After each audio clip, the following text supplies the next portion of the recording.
बहरहाल हमारे साथ खेलने से बाज नहीं आ रही। और अब फिर एक बार हमें ये आस लगानी पड़ती है कि ये सारा कुछ ख्वाब होगा, ये सारा कुछ ऐसे वहम होगा, ख्याल होगा, किसी कोई सोच रहा होगा। लेकिन अगर ये एक्चुअली ऐसा हो जाता है एपिसोड 39 में, तो सोहा उसको मारने की अटेम्प्ट कर लेती है, तो it shall be really very very unsuitable for all the viewers to go on watching this play anyway। हमें ये पता नहीं होता कि हमारे साथ क्या हो रहा है, कौन हमारे साथ क्या कर रहा है। तो हम तो बस चल रहे होते हैं, बस जा रहे होते हैं। और बहुत से लोग कहेंगे कि ठीक है, प्ले है यार, कोई नहीं, इसमें क्या है, देखना चाहिए आगे क्या होता है, सारा कुछ होता है।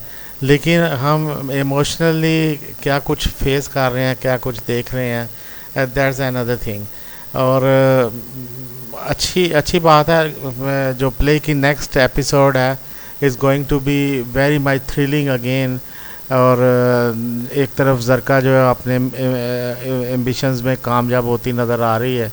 कम से कम वो असफंद को 1 बजे अपने साथ चलने पर आमादा कर चुकी है। That is very much negative on Asfand part. He should not have promise such things. उसे पता भी, शायद उसे नहीं पता कि जरका किस किस्म की करेक्टर है, तो लेकिन उसने वादा कर लिया कि वो उसके साथ जाएगा। अब जाहिर है हमारा माथा ठनकता कि नहीं, इसका अंजाम कुछ अच्छा नहीं होगा।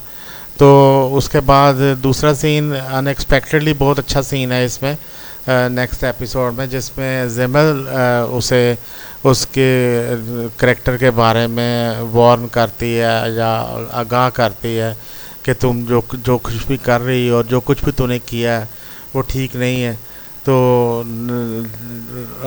जो जावियर है उसको तमाशा बना के रख दिया। तो अब सोहा इस सारी बात का अंजाम ये चाहती है कि वो उसे तकिया रख कर मारने की सोच रही है। अब पता नहीं ये साजिश पूरी होती है, ये कामयाब होती है या नहीं होती। लेकिन अगर ये कामयाब होती है तो ये बहुत बुरा होगा। हमें पूरी तवक्को है कि ऐसा नहीं होगा। जावियर हीरो है और जाहिर है कि हमारा बड़ा बचपन से ये एक तस्वर है कि हीरो नहीं मरता। तो सोहा कामयाब नहीं होगी, लेकिन वो अपने आप को कैसे डिफेंड करेगी। जावियर उठ के उसको पकड़ लेगा कि वो उसे मारने की अटैम्प्ट कर रही थी, तो वो अपने आप को कैसे डिफेंड कर सकेगी। ये एक चीज़ है जो हम देखना चाहेंगे इस सीन के बीच में। तो next episode is going to be very much thrilling and enthralling both. वो हमें कैप्टिवेट करेगा और यकीनन हम एक बार फिर राइटर के शिकंजे में आ जाएंगे और देखें राइटर हमारे साथ क्या करता है। तो हम ठीक है, हम नेक्स्ट एपिसोड के चक्कर में सब कुछ भुला के बैठ जाते हैं, देख जाते हैं अगले एपिसोड के देखने की खुशी में या देखने के तजस्सुस में हम पिछला सारा कुछ भूल जाते हैं। लेकिन कहानी क्या रुख इख्तियार कर चुकी है अभी तक, कहाँ से चली थी और कहाँ तक आ चुकी है, और सोहा का करैक्टर किस हद तक नेगेटिव हो चुका है, विलनस हो चुका है, और for no purpose, for no cause. और जहाँ तक मुझे याद पड़ता है तो इतनी कोई मोहब्बत दिखाई भी नहीं थी। एक अरेंज मैरिज थी, इतनी मोहब्बत कोई अपने साहबका शोहर से कोई हमें पहुंची भी नहीं, दिखाई भी नहीं गई। एक आध केस में कुछ सीन थे, तो that was okay and it was just a normal life जिस तरह की एवरेज लोगों की होती है। तो बस एक बार बाहर गए और इस तरह दिखा दिया। तो अब उसका इंजाम पूरी 35-40 किस्तों में हम देख रहे हैं कि उसकी उस 6 महीने की मैरिड लाइफ में इतनी मोहब्बत मिल चुकी है कि वो एक दूसरे आदमी को मर्डर तक करने से गुरेज नहीं कर रही। तो उसका अंदर का जो एक नेगेटिव करैक्टर है वो उसको उभार रहा है कि तुम इसको मार दो, और उसने मारने के लिए तकिया उठा भी लिया हुआ। तो हम जहाँ तक सोहा के करैक्टर के अंदर ये आती हुई change, murder attempted is murder, murder done.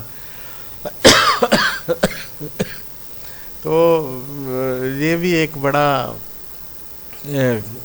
बड़ा मशहूर मकूला है कि आपने मारने की कोशिश कर ली है तो आपने मार दिया है, आगे बच गया है कोई इंसान तो जो उसकी किस्मत है या उसकी उसकी आगे तकदीर है, तो आपने तो कोशिश कर ली है, आपने ईवल प्रैक्टिस के ऊपर चल कर जहाँ तक पहुँचना था वहाँ पहुँच गए हैं।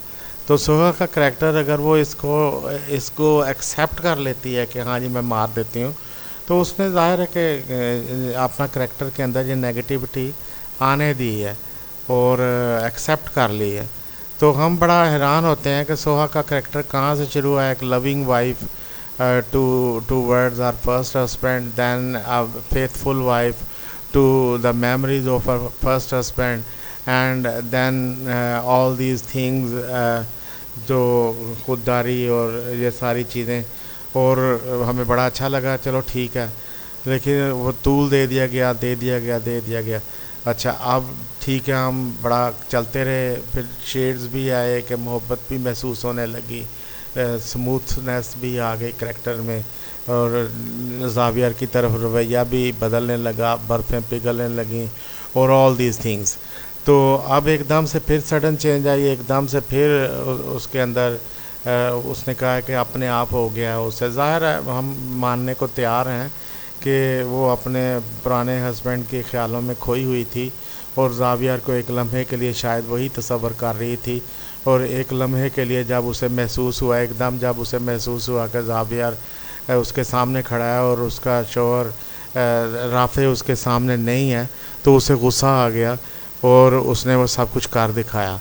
तो अगर ज़ावियर ने ऐसा ना किया होता तो फिर क्या फ़र्क पड़ जाता, ये सोहा सोचने को तैयार नहीं है। अगर वो उसकी ज़िंदगी में ना आया होता, उसने दोबारा से उसको अप्रोच ना किया होता, ना उनकी मदद की होती, ना उनके घर को कुर्की से बचाया होता, ये सारा कुछ जो है वो सोहा सोचने को तैयार नहीं है। वो कहाँ रह रहे होते, लोग उन्हें अगवा करके ले जा चुके होते, उम्र को उठा कर ले जा चुके होते लोग, तो ये सारा कुछ जो है वो सोचने के लिए तैयार नहीं है। बस उसे अपने एक सोच के फ्रेम से निकलना मंजूर नहीं है। तो हम बड़े हाफ हार्टेडली नेक्स्ट एपिसोड का इंतज़ार कर रहे हैं कि देखिए कोई अच्छा टर्न हमें मिल जाए देखने को। Wish you all very much good luck and till tomorrow, अल्लाह हाफिज़। Do remember me in your property deals if you go through any 0308104887 WhatsApp. Thank you.